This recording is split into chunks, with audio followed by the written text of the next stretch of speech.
ഖുർആൻ പറഞ്ഞ ഒരു ദുആയുണ്ട്. ആ ദുആയുടെ ഒരു പ്രത്യേകത നോക്കണേ.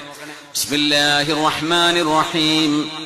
والذين يقولون ربنا هب لنا من أزواجنا وذرياتنا قرة أعين والذين يقولون ربنا هب لنا من أزواجنا وذرياتنا قرة أعين وجعلنا للمتقين إماما.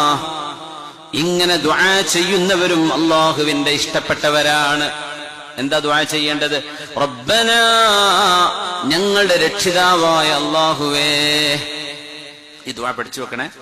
റബ്ബനാ ഹബ് ലനാ മിൻ അസ്വാജിനാ വദുർരിയാതിനാ, ഞങ്ങളുടെ ഭാര്യയിലും, ഭാര്യ പറയാണെങ്കിൽ ഭർത്താവില്, സൗജ് ആണിനും പെണ്ണിനും പറയും.